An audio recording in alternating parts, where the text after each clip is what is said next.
سڵات لێ بێ کاتتان باش بەرنامەی ڕۆماڵی هەفتەتان پێشکەش دەکەم. یەک ڕێزی و یەک دەنگی کورد ئەمیشا گوتاری بەشێکی سەرەکی حیزب سیاسیەکان بۆ لە هەرێمی کوردستان. بەڵام ئەوەی کە لە ئەمری واقعیدا هەندێک جار لە پەیوەندی نێوان لایەنەکان گوزەرەوە وەکو چۆن دەڵی ١٨ پلە پێچەوانی ئەم بانگشەی بووە کە بۆ یەک ڕێزی کراوە. بە تایبەتی ئێستا بارودۆخی نێوان لایەنە سیاسەکان تا ڕادێکی زۆر چۆتە ئاستێکی خراپ، بە تایبەتی واسەواتەوە بۆ بابەتی حکومڕانی حکومی دامەزراوەکان لە هەرێمی کوردستان. ئەوەی دەگوزارێت درێژکراوی چییە بۆ گەشتن مەم دۆخە چارەسەرەکان دەبێت لەکوێوە دەست پێ بکرێت بۆ ئاسایکردنەوەی دۆخەکە. هەمومان دەکەمەتەوەی وەڵامی زیاتر لە میوانەکەم بەڕێز شنۆ شەغلەتی وەزیری کار و کاروباری کۆمەڵاتی لە کابینی چواری حکوومەتی هەرێم. شنۆ خان سپاس بۆ ئەم دەرفەتەوە بەخێر بیت. شنۆ خانوەکو کەسێکی باگا لە دۆخی سیاسی هەرێم دەمەوێت بۆ چوون بزان بەسەر ئەوەی کە ئێستا دەگوزارێ بۆ گەشتین بەم دۆخە. ئەگەر بگەڕێنەوە بۆ مێژووی کورد هەر لە دروستبوونی ئەمارەتەکانی کوردەوە هەتا شۆشەکانی یەک لە دوای یەک تەباوی یەک ڕیزی زیاتر بوو ئەو کاتە.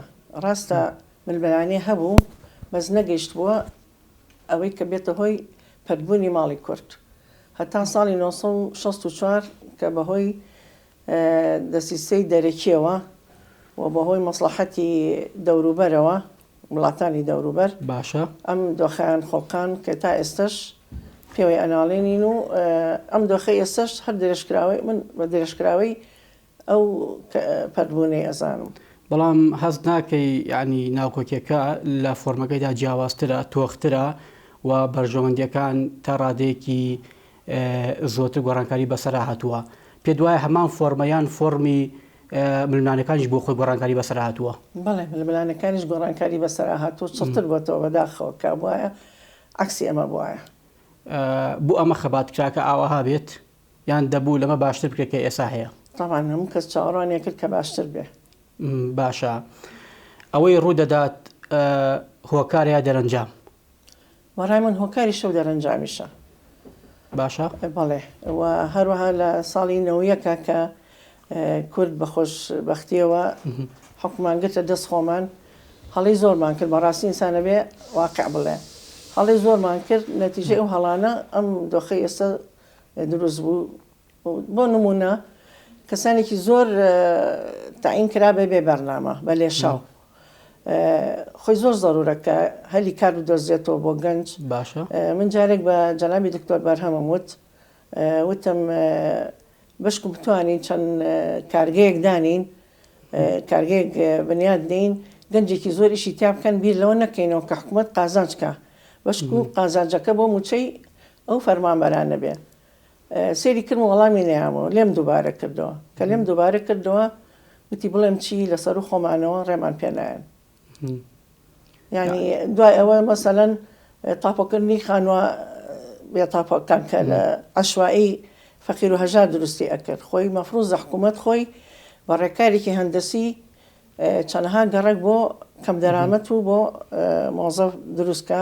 بەڵام ئەوان هەر بۆ ئەوەی کە بەڕاستی خەتای خۆمانی تیا بوو کە شنۆ خانیانی لەو سەر و بەندە مێژوێدا لەو بابەتی کە بەڕێزە دیانیا پێشنیارە دەکەی بۆ لایانی حکومڕان لە هەرێم بۆ گوێتان لێ نەگیرا. چونکە جەنابی بەرهەم فەرمووی وتی لەسەر و خۆمانەوە ڕێمان پێنایەن. باشە یعنی ئێش حەزیە کەشتی وا بکە. یعنی ئێستا ئەوەی کە دەگوزارێت چاکردنەوەی قورسە ینی دەسەوسان دابنیشین و بڵین ئەوەی کە ڕوویداوە بە هەر ئاوا بڕوە یان دەبێ هەوڵ و خەمی جددیە بۆ چاکردنی دۆخەکە. هەموو شتێک چارەسەری هەیە بەس هەوڵی ئەوێ هەوڵێکی باشی ئەوێ بە جددی. باشە ئەم هەوڵەت دەبێ کێبی داد لەکوێوە بێت ینی بۆ نمونە خۆ ینی پارتی بۆ خۆی هەموو کات دەست پێشخەری هەیە بۆ چارەسەرکردنی کێشەکان وەکو ویلایانی یەکەمی حکومڕان لە هەرێمی کوردستان. پێ دوایە بە پارتی بە تەنها ئەمە دەتوانێت بکات یا خودت بۆ ئەمە پێویستی بە هاوکارەکانێتی تەسەور دەکەی پەیوەندی نێوان لایەنەکان لە ئاستێکدا بێ بتوانێت ئەمە بکات ئێستا تەنها بە پارتی ناکرێن. باشە هەموو بەیەکەوە جوانن بەڕاستی ینی بەڕای من سەرکردەکانمان بە ئەزمونونەکان سیاسی بە ئەزمونونەکان ئەتوانن هەوڵی چڕ بن بۆ چاکردنی ئەم دۆخە. بۆ نمونە جەنابی کاک مەسعود وجنابي دكتور لطيف كسبيا جايكي برزي هلا صار مستوى العراق أو يشبه لدام زرنراني یەکێتی نیشتیمانی کوردستان ئەتوانن وا هەستی شەکرێکە لێک نزیکبوونەوەیەک هەبێ هەوڵێن ئەوئیشەڵە دەرەنجامی باشە بێ. باشە ئەنی گرفتەکان هەر چۆنێک بوو هەر شێوازێک بن و هەر فۆڕمێک من هەمووی چارەسەری هەیە دەکرێت چارەسەر بکرێت. بەڵێ ئەم چارەسەرە دەبینی لە ئێستادا تەحملی هیچ شتێ مستەحیل نییە. باشە بە هێندەی ئەو دوورکەوتنەوەی کە لەنێوان لایەنە سیاسەکاندا هەیە ئێستا لە هەرێمی کوردستان پێت وایە خەمەکە خەمێکی جددیە بۆ چارەسەرکردن؟ طبعا چونکە بەڕاستی وای لێ ئەمە ئەزمونەمان لە دەست چێ معقول لە هێزی دەرەکی یان کەسانی سیاسی دەرەکی پێمان بڵێن کە یەکڕیز بن. ئێستا وەکو لە قونسڵخانەی ئەمریکی لە تویتەر ئەعلانی کرد کە مەگۆرگ ئەڵێ داوا لە کوردەکە کە یەکڕیز بن. ئێمە بۆ خۆمان ئەو دەست پێشکەریە نەکەین پێشەوەی کە کەسانی بیانی پێمان بڵێ. باشە بەڵام بەیاننامەی حکوومەتی هەرێممانەیە هی سەرۆکایەتی هەرێم و جەنابی سەرۆک بارزانی شەر بۆ خۆی داوای لایەکەتی و پارتی کردووە کە بەیەکەوە دابنیشن بۆ بەدەمەوە هاتن نیە بۆم بەیاننامانە، یعنی ئەوەی لەسەر شانی حکوومەت و پارتیشە ینی کردوێتی بۆ هەوڵ نییە، بۆ ڕێکەوتن نییە، بۆ دانیشتن نییە. هۆکارەکە چییە؟ هۆکارەکە بەڕای من ئەوەیە کە کەسانێکی دوای وەفاتی بەڕێزمام جەلال فەراغێکی سیاسی دروست بوو. باشە کەسانێکی گەنج هاتنە پێشەوە کە ئەزمموی سیاسیان زۆر نەبوو. بەڕای من هاتنە پێشەوەی کەسانی گەنج زۆر زەرورە بە شەرتێ لەژێر چاودێری سیاسە بە ئەزمونونەکان نابن. باشە بەڕای من ئەمە هۆیەکی سەرەکی بوو. ئەوەی ڕوودەدات ململانەی لەسەر چی بەڕاشکاوی پێم بڵیت؟ وڵی ململانەی لەسەر ڕای جیاوازە ئەو لەوەیە هەندێک جار لەسەر پۆستە لەسەر هەندێک جار لایەنێک نەرمی کەمتر ئەنوێنێ ململانەکان ئەوەیە. ئەبێ ئەم نەرمینوان زیاتر لەلایەن پارتی و بیان لەلایەن لێکێتیەوە هەردوو لە ئەبێ کەمیلە چای لە دەستی هەمووی هەردوو لایەنە ئەبێ هەردوو لە نەرمی بنوێنن. هێزەکانی دەرەوەی پارتی کە هەمیشە بۆ خۆیان بەشێکن لە کۆی سیستمە سیاسیەکە بەڕاستەوە خۆیان بە ناڕاستەوە خۆ ئەوان لە دۆخێکی ئاوەهادا دەبێ چی بکەن بۆ هێوەرکردنەوەی بارودۆخەکە؟ لە دەوری ئەوان ڕازیت بۆ خۆت؟ وڵی هەوڵ ئەیەن بەڵام میلەتیش و هەموو کەسیش تەماعی زیاترە لەوەی کە هەوڵەکانیان زیاتر شڕکەنەوە و چارەسەری کێشەکان زووتر بکەن. باشە ئەگەر چارەسەر نەکرێ ئەگەر دۆخەکە بۆ سەروەخت و ماوەیەکی دیاریکرا و ئاوەها بەردەوام بێت مەترسی لەسەر دەستکەوتەکان هەیە بە ڕاستەقینەیی؟ زۆر مەترسی هەیە کە مەزمونە لە دەست بین کە لە تاریخی لە مێژووی کووردا باشە قەت کورد نەیتوانێت 30 ساڵ حکومڕانی خۆی کە ئەمە یەکەم جارە لە مێژووی کووردا کە 30 ساڵ زیاتر حکومڕانی خۆمان بەدەست خۆمانەوە بێ. هیوادارم ئەمە لە دەست نەین تر دووبارە نابێتەوە. ئەمە ترسێ لەلایەن نوخبە و دەسەڵاتی ئەم وڵاتە بە هەموو ڕنگ و دەنگە جیاوازەکان وەکو خۆی هەستی پێکراوە؟ بەڵێ هەموو تاکی هەستی بەمە کردووە. گەر هەوڵێکی دەستە جەمعی هەبێ بۆ چاکردنەوەی ئەم دۆخی کە ئێستا دەگوزارێ باشتر نییە لە ڕێگەی سەرۆکایەتی و دامەزراوەکانی حکوومەتەوە بێت نەک ئەوەی بۆ من لە سوۆشیال میدیا و ڕاگەیاندنەکانەوە دۆخێکی ناخوەزراوە یعنی دروست کراوە. ئەوان معنین بەم بابەتە زیاتر ئەوان باشتر نییە کە ئەوان لەژێر ئەم چەتردا ئەم کۆبوونەوەی بکرێت؟ طبعا باشترە وا باشترە کە هەموو مشارەکە بکەن لە حەلی ئەم کێشە گەورەیە. باشە بەیاننامەکەی سەرۆکایەتی حکوومەت و سەرۆکایەتی هەرێم چی لای تۆ دروست کرد؟ پێت وا بوو لە ئاستێکی باشدا بوو بۆ ئەوەی کە ئیتر بیان و لای لایەنە سیاسەکان نەهێڵێتەوە کە دەبێ ڕێکەوتن بکرێت لەمە زیاتر کێشەکان چارەسەرخستنی ینی دوانەکەوێت؟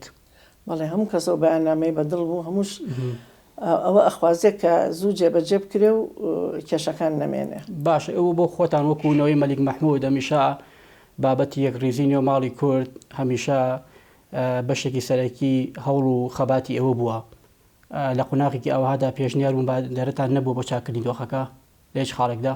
وڵی مبادرە ئەبێ پێمان بووتر ینی پێشنیارمان بۆ بکرێت کە مبادرە بکەین ئێمە ئامادەین بە هەموو توانایەکمان و چی لە توانامانە بیکەین بۆ مەسلحەتی میلەتی کورد.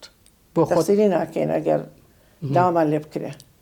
بۆ خۆتان نەبوونێتە بەشێک لەم پرۆسەیە لای خۆتانەوە بەبێ ئەوەی داواتان لێ بکرێت؟ بەڕای من هەموو کەسێ بەشێکە لەم پرۆسەیە.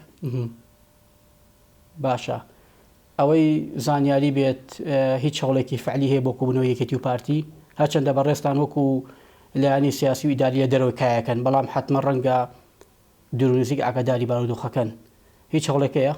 بەڵێ خۆشبەختانە جەنابی دکتۆر لەتیف کە ئەو پێگە بەرزەی هەیە لە سەرمەستەوای عێراق و جەنابی کاگنێچیر لە هەوڵدان لەوەش ئەچی نزیکبوونەیەک هەبێ. باشە ئەگەر نزیکبوونەوە و بەریەکەوتن هەبێ نێوان لایەنە سیاسیەکان بۆ ئەم ڕێکەوتنە دەبێت لەسەر چی ڕێبکەون؟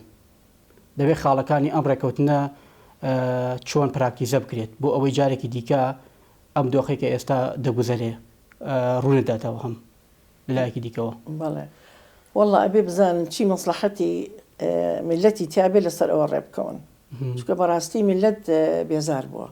باشە بێزاریان گەشتۆتە لوتکە هیوادارم نەگاتە خاڵی تەقینەوە. باشە ئەم ناوکۆکی و ململانێنی کە لە نێوان لایەنە سیاسیەکان لە هەرێم دەگوزارێ وای کردووە کە ناوبانگی هەرێمی کوردستان و ئەو مێژووی کە لە ڕابردوو هەی بۆ لە خەبات و قوربانیدان جۆرێک لە جۆرەکان ناشرین نا بەڵام علامەتی ئیستیفامی پێدە سەر.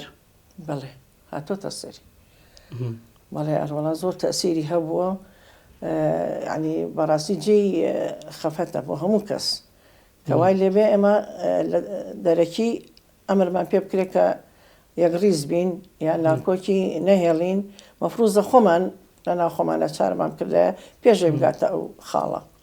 تەسەور دەکەن لایانی دەرەکی بە باش بە خراپ دەستەوەردانکە لە ئەم بارودۆخێکی ئێستا هەیە بەشێکی پەیوەندی بە ئەوانەوە نییە؟ بەڵێ چۆن ینی بۆ نمونە پەیوەندیەکە بەشی دەرەکی مەسلحەتی لەوایە کە کورد یەک نەبێ بەو جۆرە کارەکە بەشێکیش هەیە مەسلحەتی خۆی لەوایە کە کورد یەک بێ بەو جۆرە کارەکە. باشە کورد بۆ خۆی لەمە تێگەیشتووە کە لایەن هەیە دەیەوێت ئاشتەوایی سیاسی لە هەرێم تێک بات؟ ئەکید چەنەها خاوەن ئەزمموی سیاسی بە ئەزممونمان هەیە. خۆشبەختانە هەوڵەکەی بۆ چارەسەرکردنی ئەم گرفتانە پێ وایە ئەوەی کە ئێستا ئەم دۆخەی دروست کردووە بە تەنها وەکو پارتی لێ بەرپرسە وەکو هەندێک جار ینی ڕەخنە و سەرنجەکان بەڕووی پارتی دەکرێتەوە یەکێتی وەکو بەشی حکوومەتی هەرێم بە ئەرکی سەرشانی خۆی ئێستاوە لە چارەسەرکردنی بابەتەکان گرفتەکان. بەڕای من هەموو لایەگەبێ هەنگاو بنێ هەموو لایەگەبێ هەوڵی چارەسەر بە چونکە بەڕاستی دوژمنمان زۆرە هەر چواردەوەرمان هەوڵی ئەوە ئێن کە ناتەبابین ئەبێ ئێمە ڕێ بە ئەو خۆش نەکەین ڕێ نەدەین. باشە یعنی پێ وایە ئەم ناتەباییە ئەم ناکۆکیە کارێکی وای کردووە کە لە دامەزراوەکانی حکوومەت لە مەسەلەی ئیدارەدان ڕنگباتەوە خۆی ئەمە دۆخەکەی ئەوەندەی دیکە خراپتر نەکردووە ڕای تۆ؟ بەڵێ دۆخەکە خراپتر بووە بەتایبەتی حکوومەت بۆ خۆی دەڵێ لە هەندێک شوێن ڕێگری لە کارەکانی من دەکرێنی بە ئاشکرا. بەڵێ ئەو ئەمرانەی لەلایەن حکوومەتەوە دەرەکرێت زۆر لە زۆر شوێن جێبەجێ ناکرێت ئەمە تاان کاردانەوەیکی بەڕاستی ناشرین دروست ئەکا لە دەوروبەرمان لەوانەیە پێمان بڵێن کورد ناتوانێت حکمی خۆی بکە خۆی حکمی خۆی بکە کەواتە بە نامە و سەرنجەکانی حکوومەتی هەرێم لە شوێن و جێگەی خۆی دابوو بۆ ئەو بابەتە. بەڵێ باشە وەکو خۆت وەکو کەسێکی بە ئاگا وەکو ئەوی کە ئەزمونێکی باشی ئیداری و سیاسیتە بۆ لە ماوەی ڕابردوو پێت وایە لە ماوەی سەروەختێکی نزیکدا ئەم کێشانە بە چارەسەر بکرێت یاخود لایانی کەم لە چوارچێوە قاڵبێکدا بوەستێنرێت؟ ئەوەتە خوازین کە بە زوویکی زوو چار بکرێت چونکە هەتا وەختە کە درێژە بکێشێ کێشەی تر دروستە بێ کێشەی تر بە دوایە هێنێ دەستێوەردانی زیاتری ئێتە پێشەوە. ئەگەر ئەمە نەکرێت مەترسی لە سەر دەستکەوتەکانی ئێمە هەیە بە فعلیەکۆی کە ئاماژەی پێ دەکرێت؟ مەترسیەکە چۆنە ئەگەر بۆ منە بۆم ڕووکەیتەوە؟ مەترسیەکە ئەوەیە کە ئەم ئەزمونە لە دەست بین کەسانێکی کە بێنە پێشەوە بێنە پێشەوە کە کەس حەز بەوە نەکە. باشە کەسانێکی نەشیا و مەسەلەنیان حکوومەتی عێراق ئەوەی کە لە فراکسیۆنە کوردیەکان لە بەغدا دەگوزارێت کاردانەوەی ئەم دۆخەی لەسەر بوو بۆ ئەوی کە تەباو یەکڕیز نەبن بە تایبەتی ئێستا حکوومەت لە سەروبەندی پێکێنانی حکوومەتی نوێدایە لە عێراقدا پێ وایە ئەمە وا دەکات کە مەرج و داواکاریەکانی کوردیش وەکو خۆی لە بەرچاو نەگیرێت؟ طبعاً چونکە کورد ئەو سیقلەی نامێنێ ئەو قورسایی نامێنێ کە تۆ بزانی یەکڕیزی زعیفە لە ناو کووردا طبعا ئەوانش استیغلالی ئەوە ئەکەن. باشە چوونی شاندەکانی هەرێم بۆ بەغدا پێ وایە لاپەڕێکی نوێ دەبێت لە ژیانی سیاسی لەگەڵ بەغدایان هەروەکو جاران وەکو پێشتر بەردەوام دەبێت دواخەکە گەشتبینی بۆ خۆت گەشتبینم بەڵێ هیچ کێشەیەک نییە چارەسەری نەبێ بە کۆبوونەوە بە لێک تێگەیشتن هەموو کێشێک چارەسەرە بێ. ئەم گەشتبینیە بەرەنجامی ئەو گفتوگۆ و ڕاگۆڕینەوە بۆ کەلێنەوەلایەنە سیاسەکاندا هەبۆیان زانیاریە بۆ نمونە چۆن گەشتبینی وەکو ئەوەی کە بەم شێوەیە ئاماژەی پێ دەکەیت. وەڵا هەردوو بەڕای من هەردوو کێتی چونکە ئەگەر کێشەکان چارە نەکرێ بەڕاستی هەموو کورد زەرەرەکە و ئەزمموی واش دروست نابێتەوە بەڕای من نابێت لە دەستی بین. باشە تەداخۆرکردنی لایانی نێودەوڵەتی بۆ چارەسەرکردنی کێشەکان پێ وایە نەتیجەیەکی باشی دەبێت بۆ ئێمە یاخۆت خراپ بۆ دەبێت ڕێگری لێ بکرێت. تەمە ناکەین کە نەتیجەیەکی باشی هەبێ ئینشەڵڵا ئەشی بێ. ئەزمموی ڕابردوو ئەمەی سەلماندووە کە ئەم نەتیجەیە هەبێت شنۆخان بەڵێ زۆر جار دەستی دەرێکی کە هەوڵی نزیکبوونەوەی لایەنەکانی کردووە نەجاحەتی هێناوە. پێ وایە بەڕێوەچوونی هەڵبژاردننی پەرلەمانی کوردستان و جێبەجێکردنی داواکاریەکانی یەکێتی لە حکوومەت و ئەوەی کە ئەم دۆخەی ئێستا دروست کردووە ئەگەر ئەمانە چارەسەر بکرێن ئەم دۆخە بۆ خۆی جۆرێک لە سەقامگیری بەخۆ دەبینێت هاوڵاتی هەست بە ئارامی دڵنیایی دەکات. پێ وایە کرۆکی کێشەکان ئەمانن. بەڵێ ئەوەش زۆر زەڕورە کەوا لە میلەتکەی هەست بە ئارامی بکە چکە میلەت بەڕاستی هیلاکە. ئەمە قورسە ڕووبات هیچ شتێک قرس نییە. کەواتە ئیرادە نیە یاچی ئیرادە زەعیفە. باشە ینی شنۆخانە ئیرادەیە زۆر جار باز دەکرێت. ئیرادەکە ئەوەیە کە ئەم ئیرادەیە نییە بابەتەکە ئەوەی بەرژەوەندیە یاخود ململانەیە یاخود نەبوونی متمانەیە ئەم ئیرادەیە دروست نابێ کامیانە؟ وەڵا زیاتر نەبوونی متمانەیە بەڕای من نەبوونی متمانە زۆر تەسیری هەبووە. باشە کەواتە متمانەیە دەبێت چۆن دروست بێتەوە خۆی ئەمە پرسیارەکەیە. وەڵا ئەبێ هەموو سیاسەتمەدارەکان بە سیاست خۆی منطق و بە عەقڵ ئەبێ بیرکەیتەوە نەک بە بەڵێ نەک بەلایەنێکی سلبی بیرکەیتەوە چونکە ئەمە زەرەرە بۆ هەموو. کۆبوونەوە دوو قۆڵی سێ قۆڵیەکان دەتوانێت متمانەیە بگەڕێنێتەوە؟ بەڵێ چەند جاری کە متمانە گەڕاوەتەوە کێشەی گەورە هەبووە.